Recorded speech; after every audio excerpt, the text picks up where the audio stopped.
echoing inside our ship. I go to the back of the crowd, hide my face. The captain of this ship is the rebel leader, the former high merchant Noxu. I am to apprehend him, dead or alive. High King Xalax, my dearest childhood friend, has sent me on this covert mission, and I do not intend to fail. As our captain exits and stands in the light, my stomach drops. Void take me, I think. It's not Noxu. I'm on the wrong ship.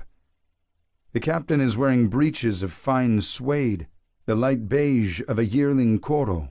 His boots are polished and studded with onadite crystals, but anyone can see that the toes and heels are not reinforced with romanium fibers for strength and protection. He's dressed like he's going to the Aphelian feast with the heads of state. It's obvious he's never been on a raid before in his life, let alone commanded an entire regiment.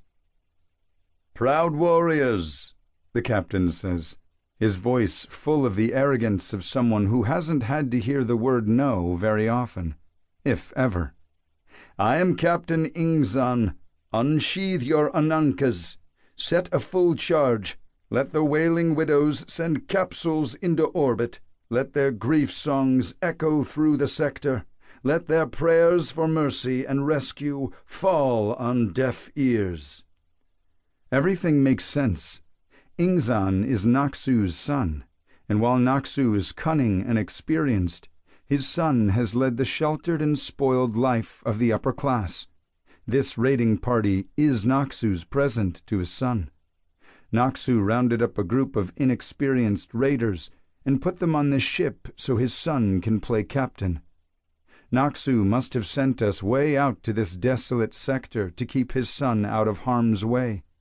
He doesn't want his son in any real danger, so he sent us here, to a planet where an errant tumbleweed is the biggest threat we're liable to face.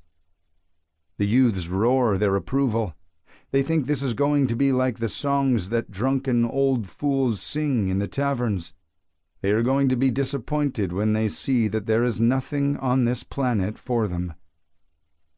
"Show them the power of Xalarix. Send them fleeing into the shadows," Captain Ingzan screams. He's doing a good imitation of what he thinks a bloodthirsty warrior would say to his men. "Charge forward!" The boys start to run. I open my mouth and breathe in, feeling their fear and anxiety prickle over the sensory pads on my tongue. I quicken my stride to follow. There's no way that this raid is going to end well. The boys are going to be disappointed, and there are fewer things in the galaxy more dangerous than a Xalaran warrior with his blood up and his spirits low. The youths storm into the small shacks, run into the dusty pens and rows of pitiful crops. I brace myself for the familiar sounds of squealing livestock and the stench of fire. I am not disappointed. The boys ravage the small settlement, blasting the doors off the dwellings, decapitating scrawny goats, setting fire to the rickety old spacecraft. This is not glory. This is not a display of our courage and might. This is a slaughter. But I am not moved to pity. I have been at this a long time. I have formed a nice thick layer of crust around my heart, hard as the soil underneath my boots. I follow the Admiral Superior into the settlement, keeping my eyes open for any warning signs of real trouble.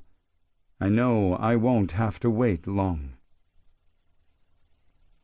The first sign of trouble, and I mean honest, void-worshipping trouble, is when Admiral Superior Zero drags the old man out of bed and crushes his small human head underneath his boot.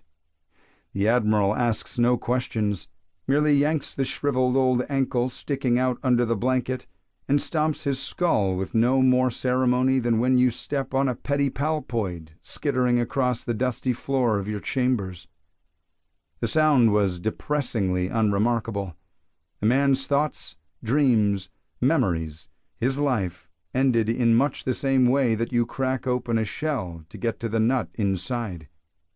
"Tear the place apart," the Admiral Superior yells. The younger raiders whoop.